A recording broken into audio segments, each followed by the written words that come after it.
All right, folks, the stage is set for the West Virginia Mountaineers tip-off of the 2025-2026 basketball season under new head coach Ross Hodge. We're officially here. We're going to preview the Mountaineers' season-opening matchup with the Mount St. Mary's Mountaineers right here on this episode of Mountaineer Moment.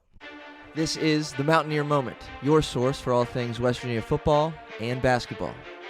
From pregame to postgame coverage and breaking news, we've got you covered. Let's go. All right, well, it's a battle of the Mountaineers, but this hat is for the West Virginia Mountaineers and their debut under new head coach Ross Hodge. Entirely new roster, entirely new coaching staff. I mean, this thing is here. Like, it's exciting. There's great anticipation. There's a buzz around Morgantown. There's a buzz that comes with this team. And wait no longer, because Tuesday, November 4th at the Hope Coliseum, West Virginia is going to be doing battle for a game that counts. There's been a couple games that we've talked about right here on this very show that haven't counted. This one counts. This one's for real. This is Ross Hodge's debut as the Mountaineers head coach. ESPN Plus will have it, and we're going to talk about that team they're going to be facing, the Mount St. Mary's Mountaineers. What they bring to the table, what their season was like last year, what they're losing coming into this season, and who they bring in from the transfer portal. So this episode's dedicated to them, and we're going to give a few things, just some notes, some things to know ahead of this matchup relating to West Virginia. So this is Mountaineer Moment. This is our 69th episode. Covering West Virginia football and basketball. So if you are new here, you don't know who the heck I am. My name's Troy.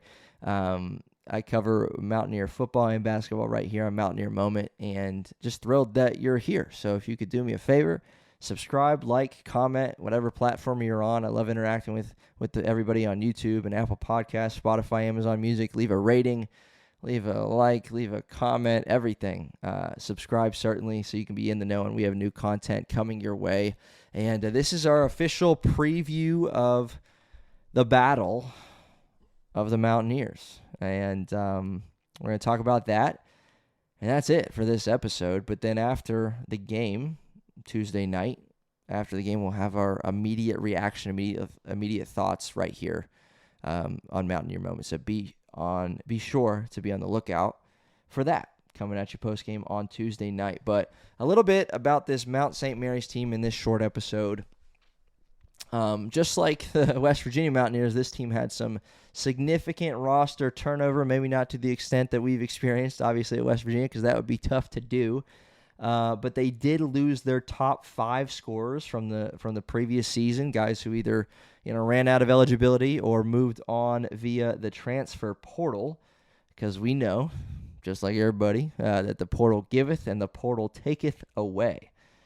This team finished 4th in the MAAC last season, 23-13, but they did win their conference tournament. They won a first 4 game against American as a 16 seed before falling to Duke in the round of 64.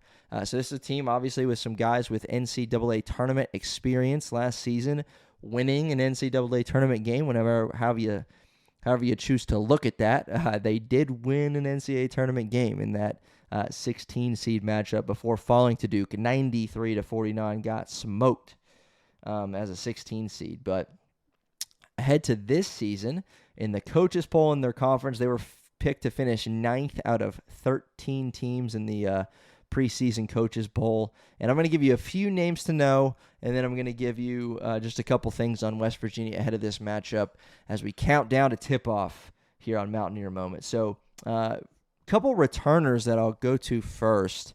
There's a senior, Xavier Lipscomb, who started in all 36 games last season for Mount St. Mary's. He was voted to third-team all-conference in the preseason. Last season, I don't know why, his numbers, immediately when I read them, I was like, that reminds me of Draymond Green. So you'll see if you agree with that. So 6.8 points per game, 4.2 rebounds, and 4.3 assists. So a guy that does a little bit of it all, stuffs the stat sheet just a little bit, points, rebounds, and assists for Xavier Lipscomb. Again, a returning starter, started every game last season for this team. Also returning for the Mount is senior guard Arlandis Keys. I'm not sure if I'm pronouncing that right, but he's a guy who averaged just about 7 points a game and 3 rebounds. He led the team with 15 points in that loss to Duke in the NCAA tournament last season. So 15 points for him. Was able to have success against the one-seeded Duke Blue Devils. All right, a few transfers to keep an eye on. I'm going to give you 3 guys to keep an eye on that come to the Mount via the transfer portal. So one is Trey DeVoe, a transfer from Western Illinois. He's a guy to keep an eye on. Averaged 9 points and almost 5 rebounds a game. Closed the season with Western Illinois hot. Over the team's last 8 games, he averaged 19 points and 7 rebounds. So a guy that, again, talk about stuff in the stat sheet. He did his thing late season. We'll see if he can carry that into the 2025 campaign. Florida State transfer who did not play a whole lot. With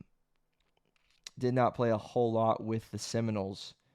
I'm not trying to pronounce his name. And he's from Greece.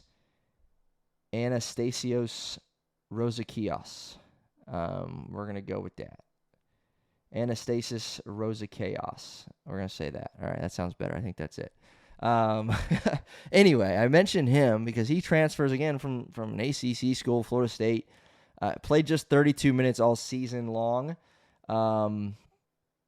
But he knocked down 7 threes in an exhibition game that they had just a few days ago. 7 threes for this transfer from Florida State. So he's a guy to keep an eye on. Again, just 32 minutes with the Seminoles last year. Looking to obviously have an impact here with Mount St. Mary's. And then the last one is a Santa Clara transfer who stands at 6'10", a junior, Luke McKeldin, who added 18 points in that same scrimmage where the Florida State transfer knocked down 7 threes. So McKeldin, you can guess 6'10", obviously going to have his hands full against Harlan Obi-Oha, the 7-footer for the Mountaineers coming from UNCW. But yeah, those are just a few names to keep an eye on. Again, some guys with NCAA tournament experience. One guy that scored 15 points against Duke. And then some impact transfers that they're hoping to have play well for them this season. All right, we'll close the episode with this. Just a few notes, a few reminders maybe, because we talked about it on the last episode, this first point. St. Bonaventure transfer Chance Moore, who if you've been following the Mountaineer, I am big on him. He's missing the team's first 5 games due to that settlement with the NCAA regarding his eligibility. Back in the 2021-22 season, he played in 5 games, appeared in 5 games with Arkansas, and so that was the NCAA's ruling that because he played in 5 games that season, he's going to sit out the first 5 of this season. If you didn't check out my episode dedicated to Chance Moore, you can find it. I've made just recently on Mountaineer Moment, made a football playlist and a basketball playlist, so you can just scroll. There's like 10 or so basketball episodes. There's one dedicated to Chance Moore because I think he's a sleeper on this basketball team. I look forward to having him on the court in Game 6 for the Mountaineers.